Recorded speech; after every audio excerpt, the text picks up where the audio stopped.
Hello বন্ধুরা, দেখো আজকে আমি কী বানিয়ে নিচ্ছি। বানিয়ে নেবো পিৎজা। তার জন্য ময়দা নিয়ে নিয়েছি, দই দিয়ে দিয়েছি, এতে দিয়ে দিয়েছি বেকিং সোডা, বেকিং পাউডার, আর দিয়ে দিয়েছি চিনি, নুন।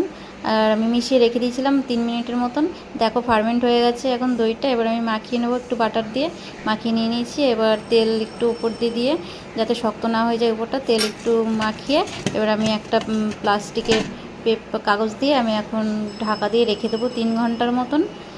আর এখানে ঢাকা দিয়ে রেখে দিলাম। আর এখানে দেখো আমি মাংসটা ম্যারিনেট করে নেব। তো মাংস নিয়েছি, এখানে হচ্ছে কি চিলি ফ্লেক্স নিয়েছি, একটু রসুন কুচি, আর একটা অরিগানো, আর হচ্ছে গোলমরিচের গুঁড়ো দিয়ে এখন এটা মাখিয়ে আমি রেখে দেবো কিছুক্ষণ। এটা মাখানো থাকবে।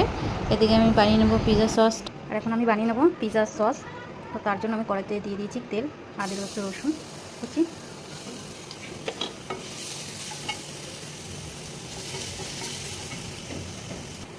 একটু লাল লাল হয়ে গেছে। এবার দিয়ে দেবো আমি পেঁয়াজ কুচি।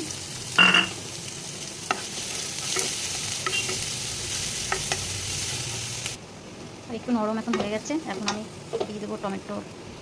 আমি মিক্সিতে পেস্ট করে রেখেছি, টমেটোটা দিয়ে দিলাম। এখানে দিয়ে দিয়েছি আমি কাশ্মীরি লঙ্কার গুঁড়ো, আর দিয়ে দেবো চিলি ফ্লেক্স, আর দিয়ে দেবো অরিগানো। দিয়ে দিলাম একটু অরিগানো, দিয়ে দেবো নুন আর একটু চিনি।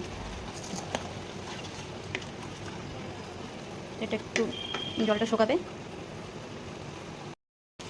দেখো পিৎজা সসটা প্রায় রেডি হয়ে গেছে। একটু নরম নরমই নামাবো, নাহলে তো ভালো করে মাখানো যাবে না পিৎজার ডোয়ের মধ্যে। বেসের সাথে পিৎজা বেসের সাথে ভালোভাবে মেশানো যাবে না।